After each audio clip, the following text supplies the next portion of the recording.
Irmãos e minhas irmãs, amigos, estamos mais uma vez nesse dia 2 de novembro de 2017, relembrando situações que para nós foram marcantes. E a situação é comum a todos nós. As situações, aliás, né? Situações de mortes. Entes queridos nossos já não se encontram mais em nosso meio. Partiram desta vida ao encontro do Senhor. Pai, mãe, irmãos e irmãs, amigos, parentes bem próximos e até distantes. Não importa. O fato que eu e você temos nesse dia uma lembrança saudosa daquelas pessoas que partiram desta vida, repito novamente, e que tiveram grande influência histórica na nossa vida. E só resta para nós que ficamos aqui deste mundo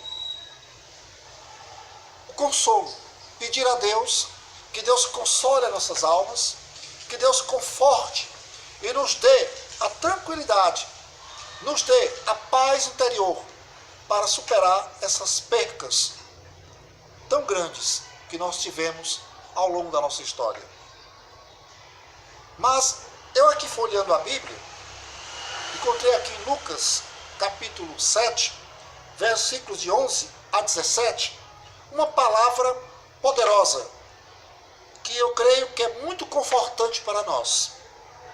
Essa palavra diz o seguinte: e aconteceu pouco depois, ir ele, Jesus, à cidade chamada Naim, e com ele iam muitos dos seus discípulos e uma grande multidão.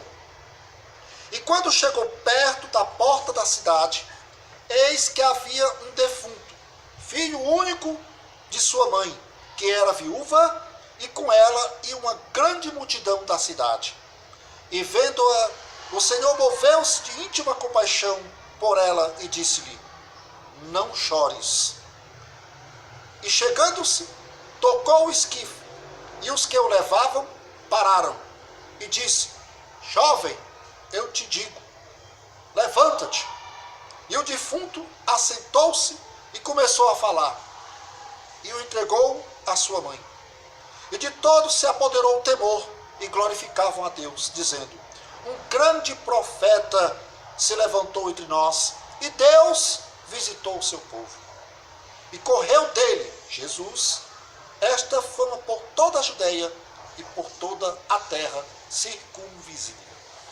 Meus irmãos, que palavra bendita é esta que está registrada em Lucas? Ora, essa palavra nos dá a certeza da seguinte coisa: que a morte é sempre inferior à vida. Jesus Cristo sempre foi e sempre será superior à morte. Porque o próprio Jesus Cristo diz o seguinte: eu sou a ressurreição e a vida. Aquele que crê em mim, ainda que morra, ainda que esteja morto, viverá. O próprio Jesus Cristo superou a morte quando ressuscitou dentre os mortos ao terceiro dia. E nesta passagem aqui, onde narrada pelo evangelista Lucas, que diz o seguinte, ele relata o seguinte contexto, o cenário. Um cortejo fúnebre que vem de um lado, encabeçado por uma mãe viúva da cidade de Naim, trazendo seu filho, um caixão, um esquife, uma padiola, não sei. Se fosse no Ceará, com certeza, em tempos antigos, seria numa rede. Mas o fato é que ela vinha trazendo em cortejo o seu filho morto, o único filho, que com certeza sustentava a casa, com certeza tinha ocupado o lugar do seu pai, já que ela era viúva, a mãe dele. E do outro lado, Jesus vem entrando na cidade, vem com a sua comitiva, uma grande multidão. Aí se dá o encontro de duas multidões. A multidão morta, a multidão representando a morte e a multidão representando a vida na pessoa de Jesus Cristo. quando vem Jesus, toca o caixão, nesse tocar do caixão, encontra-se a morte com a vida com a morte, cara a cara. E aí, como Jesus é o Senhor da vida, e como Ele é Deus, tem vida em si mesmo, a vida sempre foi e será superior à morte. Naquele momento, mais uma vez, Jesus manifesta o seu poder, ressuscitando o filho da viúva. E a morte foi superada pela vida em Jesus Cristo. Nesse encontro de Jesus, a multidão acompanhando Jesus, com a multidão acompanhando a viúva de Naim, é uma prefiguração do que seria a paixão e morte de Jesus Cristo e sua ressurreição. Jesus Cristo encontrou com a morte na cruz do Calvário. A cruz do Calvário é sinal de morte e representava toda a humanidade morta pelo pecado. E Jesus morre no lugar da humanidade. A vida se dá em favor da humanidade, em prol da humanidade. E a vida em Jesus Cristo, que ressuscitou dentre os mortos ao terceiro dia, supera a morte da humanidade, que é fruto do pecado, já que a morte é salário do pecado. O salário do pecado é a morte. Assim está escrito. E este encontro da vida com a morte, onde Jesus, que é vida, superou a morte gerada pelo pecado. O pecado, uma vez introduzido pela tentação do demônio. Esta vida que superou a morte,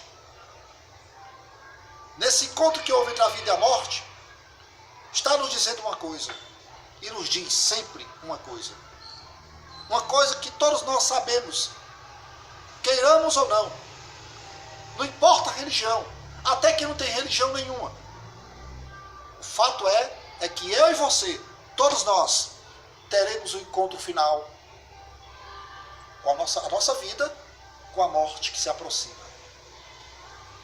E aí, para que a nossa vida supere a morte, nós temos que estar em comunhão com Jesus Cristo, que é fonte de vida, que é o penhor da nossa ressurreição, que já venceu a morte por cada um de nós. E naquele momento em que Jesus Cristo superou a morte, lá no Calvário, Ele gerou em nós um fenômeno, uma ação, que se tornou dogma na Igreja Católica, chamado purgatório. Em que sentido? Jesus Cristo, com seu sangue, nos purificou de todos os nossos pecados. O purgatório só existe em Jesus Cristo. Não existe purgatório fora da pessoa de Jesus Cristo. Eu penso que a Igreja Católica precisa rever o dogma a respeito do purgatório.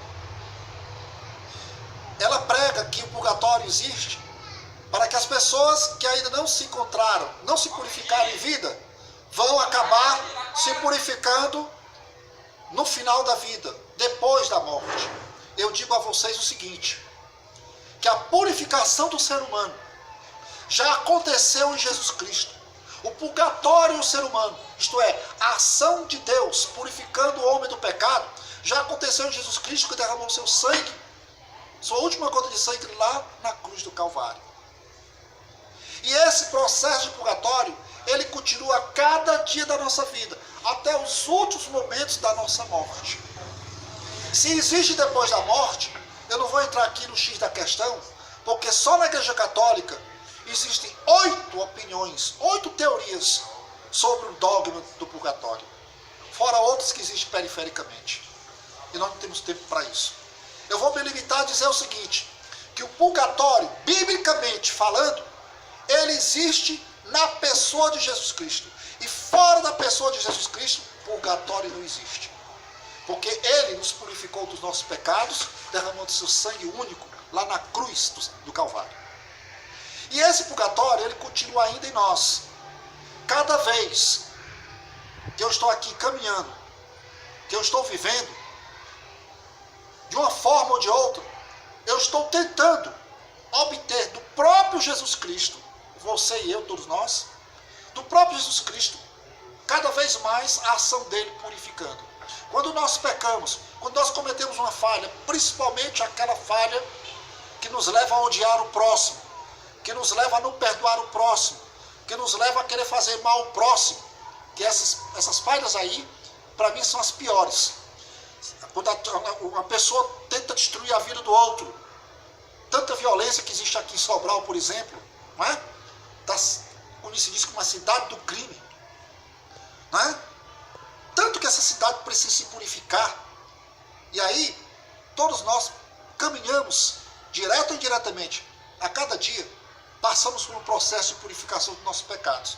Só que esse processo de purificação dos nossos pecados, ele não acontece fora de Jesus. Não existe purgatório fora de Jesus. Purgatório somente em Jesus Cristo. E até no último momento, até na hora da morte, a gente está se purificando de alguma coisa. Jesus Cristo está nos purificando de alguma coisa. Quer uma prova? Olha lá. Lá em Lucas, onde está o ladrão à direita, o outro à esquerda.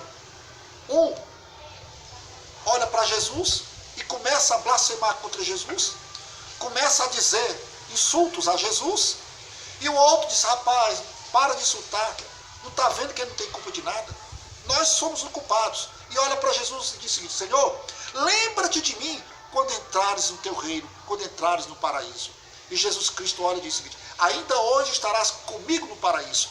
Pronto, Jesus Cristo acabou de purificar aquele rapaz, que as pessoas chamam de bom ladrão, acabou de purificar aquela pessoa, concedendo perdão dos pecados dele. Purgatório. Purgatório é Jesus Cristo. Aí tem gente que diz: o purgatório é o lugar onde as almas vão e fica lá penando, esperando um dia para a ressurreição. Meu querido, minha querida, a ressurreição, ela vai acontecer ainda para nós que estamos aqui na terra. Nós que estamos limitados ao tempo, que somos condicionados pelo tempo histórico, nós esperamos a ressurreição. A nossa ressurreição e a ressurreição dos nossos entes queridos. Mas para eles que já se foram, que estão na eternidade, eles estão no mundo atemporal, numa dimensão atemporal. Enquanto nós estamos aqui no mundo temporal, porque somos limitados ao tempo. Eles estão na eternidade, aonde vive o Deus eterno. Então, na verdade, de uma certa forma, essas pessoas já se encontram com Deus. Já estão com Deus. Não sabemos se esse encontro foi um encontro feliz ou um encontro ruim. Mas nós que estamos aqui, o momento para a gente procurar a nossa purificação, o momento para nós vivermos o purgatório é agora. É nesse momento. O momento de buscar a purificação de Jesus é hoje. Não vamos ficar na ilusão, não. Eu vou continuar aqui na minha vidinha, vou continuar fazendo o que eu quero que dá na minha telha, porque quando eu morrer, eu terei um lugar chamado purgatório para lá fazer a minha recuperação, para passar, para ser aprovado no vestibular da eternidade. Não existe isso, não. Não vai cair nessa história, não. O momento de se purificar é agora. E só quem pode purificar a nossa vida, só quem pode operar esse estado de purificação, só quem pode nos introduzir no verdadeiro purgatório é Jesus Cristo. E o purgatório é nele. É em Jesus. O purgatório é em Jesus. Purgatório fora de Jesus não existe. O purgatório é com Jesus, em Jesus e para Jesus. Somos purificados juntos, não é? Representados pelo Cristo do Calvário. Não é? E em Jesus, no seu sangue, no seu corpo, crucificado ali na cruz. E para Jesus somos purificados para vivermos eternamente com Ele.